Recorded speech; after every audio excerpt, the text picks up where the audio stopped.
So, the third episode of Kenobi just came out yesterday, and I have to say, I thought it was okay, but I'm definitely disappointed by the show so far. The first two episodes were some of the most underwhelming and disappointing things I've ever seen from Star Wars, and that's including like The Last Jedi and the sequel trilogy. Episode 3 was definitely an improvement over the first two episodes, but it still wasn't great. I had some problems with it, so I'm going to review all three of these episodes and really go through everything that I just did not like about this show. So when it comes to the first episode, I just thought it was really boring. Like, the Order 66 sequence at the beginning was really cool. I like how they sort of gave another angle on what happened in Revenge of the Sith. But after that, it was literally so boring. Like, I could not have cared less about anything that happened. I constantly was looking away, playing on my phone, doing other things because it was not engaging at all. It does not keep you on the edge of your seat. It doesn't give you that intense feeling and that sort of fun, we're on the run type feeling that you get in the original trilogy. Despite the fact that Obi Wan is literally one of the last Jedi who's being hunted by the Empire, like, that should be a really high intensity, captivating show that you really want to sit through and watch each episode back to back. But this first episode does not give you that feeling at all, and it's a chore to get through. It's not fun. This first episode, in theory, should be really fun and really intense, right? You've got the Empire chasing Obi Wan Kenobi, you've got Princess Leia being kidnapped, you have all these different dynamics with the Inquisitors and hunting all the Jedi. So on paper, it seems like this episode should be really captivating and interesting, but it's not. It's really boring. And somehow they managed to make it not interesting at all. Like, it takes a lot of effort to make this plot line uninteresting. Episode 2 isn't much better. It's really just more of the same, except they're on a different planet. So the change of location, I guess, is kind of nice, because in the first one, it was like a boring desert location. And I know Tatooine and some other desert planets in Star Wars have been interesting and fun locations to be on, but this show has like this ugly, desaturated look that makes the barren desert planets not appealing at all. They are not fun to look at, and they're not fun to be on. But when we go to the city, we get a more colorful color palette, and everything's more claustrophobic and crowded, so the action scenes are at least a little more intense, which is what I want to get to next. This show has some terrible action. Like, they really phoned it in on these chase sequences. In the first episode, they have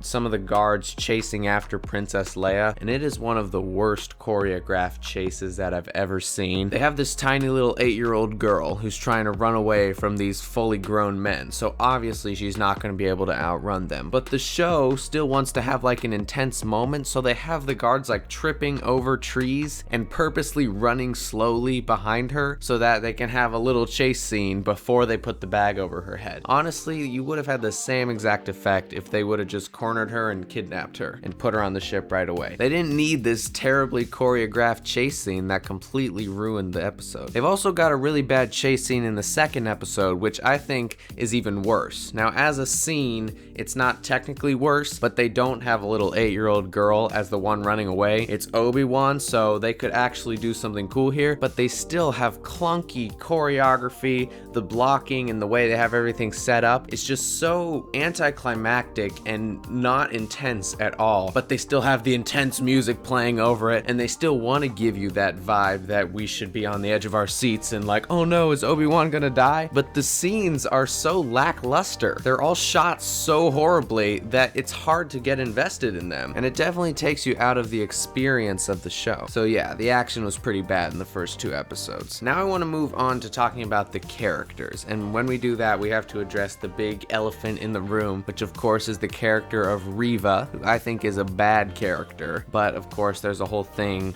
with some fans online being racist, and so that's sort of making it seem like everybody who's trying to give valid criticisms seem racist, which obviously isn't true. She is a terrible character, and there's even rumors that at the end she's gonna be the hero. She's gonna tell Darth Vader that they couldn't find Luke Skywalker, and she's actually gonna save him. If that turns out to be the case, then I'm definitely not gonna be a fan of her character. But as of right now, she's just annoying, and it seems like they're trying to push her out to the front when this is really really supposed to be Obi Wan Kenobi's show. So if you want to give her her own show, that's fine, but this is his thing right now. So obviously you shouldn't attack the actress and make fun of her or be racist towards her at all. Okay, I'm not saying that, but I do think that the lines she was hired to say are not good, and they do not make a good character. And also, I do think she's overacting a little bit. I feel like she's trying too hard to sort of give this conflicted performance. I think it needs to be a little more subtle, but those are just minor criticisms. As of right now, I don't have a huge problem with her character, but if she does turn out to be the one who saves Luke Skywalker, I'm definitely going to be pretty annoyed. But that has nothing to do with the actress's color or gender or anything. When it comes to Obi-Wan, I think he's good. I really love Ewan McGregor's performance. I like how it's subtle,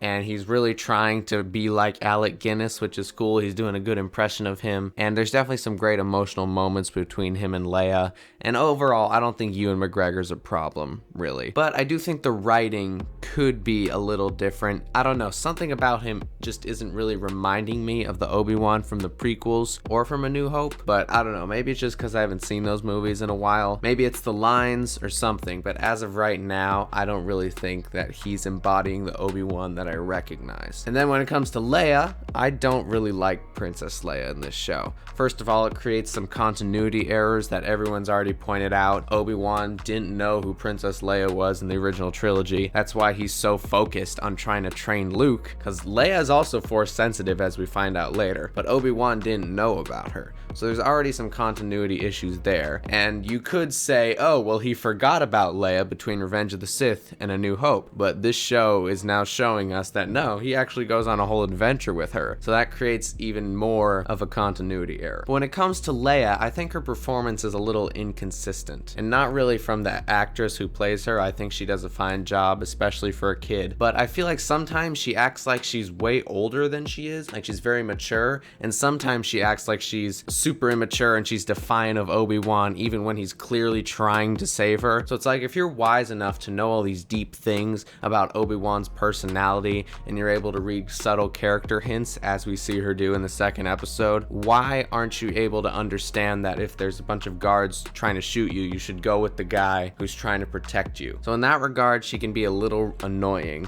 but she's fine. Hopefully they'll improve on that as the show goes on. But now let's move to episode 3, which is by far the best episode.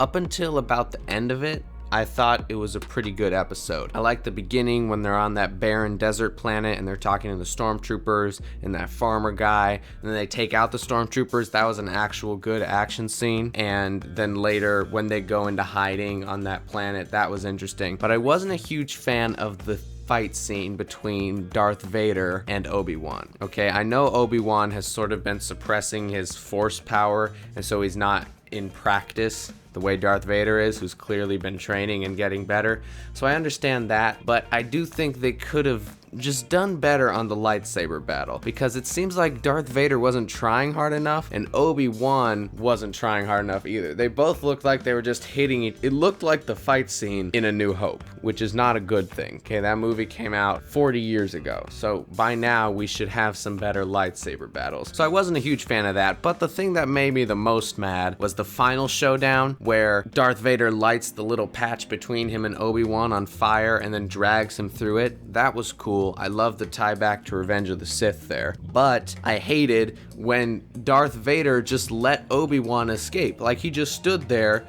on the other side of the fire, which was supposed to be some sort of barrier, which wasn't a barrier. Darth Vader could have just pulled him through or made the fire go away and pulled Obi-Wan to him. Because it's like, why are you having all of the stormtroopers searching for this Jedi along with bounty hunters and stuff? Why are you going through all this effort if when you come right next to him, you're just gonna let him go? I wasn't a huge fan of that. It really took me out of the experience, and it seemed a little anti-Darth Vader's character. But overall, I thought the third episode was pretty solid, and it definitely seems like the show is on an upward trajectory. But that could change, because the first 2 episodes were pretty bad, so it could go back down. Anyways, guys, there's my review. Make sure to give me your thoughts on the first 3 episodes down in the comments below, and if you want to see more content on the channel, make sure to subscribe, and I'll see you back next time.